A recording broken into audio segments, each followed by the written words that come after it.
জনশিক্ষণ প্রতিষ্ঠান শিলচরের উদ্যোগে ও উদারবন শ্রী শ্রী রামকৃষ্ণ সারদা সেবা সমিতির ব্যবস্থাপনায় বৃহস্পতিবার শ্রী শ্রী রামকৃষ্ণ সারদা সেবা সমিতির উপাসনা গৃহে ত্রৈমাসিক সেলাই প্রশিক্ষণার্থীদের মধ্যে শংসাপত্র বিতরণ করা হয়।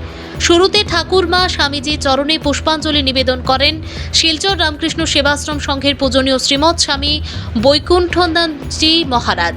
সঙ্গে ছিলেন শ্রী শ্রী রামকৃষ্ণ সারদা সেবা সমিতির উদারবন্দের সভাপতি শ্রীযুক্ত সোমনাথ দেব, জনশিক্ষণ প্রতিষ্ঠানের সঞ্চালিকা মৌটুসী চক্রবর্তী, সেবা সমিতির প্রাক্তন সভাপতি তথা বর্তমান কার্যকরী সদস্য শ্রীযুক্ত হরিহর চক্রবর্তী ও বর্তমান সেবা সমিতির সম্পাদক কিশোর ভট্টাচার্য ও অন্যান্যরা।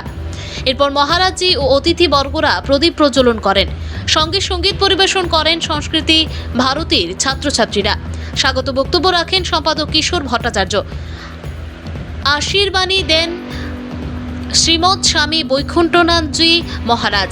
ওই দিন সংক্ষিপ্ত বক্তব্য রাখেন অতিথিবৃন্দ। এরপর মহারাজ সহ অন্যান্য অতিথিরাও উপস্থিত ব্যক্তিদের মধ্য থেকে অবসরপ্রাপ্ত শিক্ষক শরদিন্দু ভট্টাচার্য, সেবা সমিতির প্রাক্তন সম্পাদক দেবতোষ সেন, প্রশিক্ষক মমতা ঘোষ, সেবা সমিতির সহ সভাপতি সুলেখা দাস প্রশিক্ষণার্থীদেরকে শংসাপত্র তুলে দেন।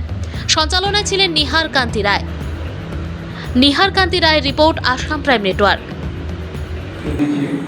এবং নতুন করে প্রশিক্ষণ নেওয়ার জন্য এসেছি সেই সব ছাত্রছাত্রী বৃন্দ।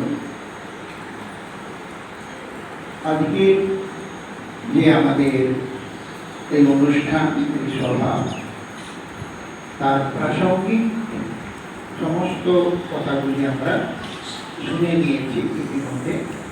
আমি দু একটি কথা বলে সভার কাজ শেষ করব। সেটি হল স্বামীজি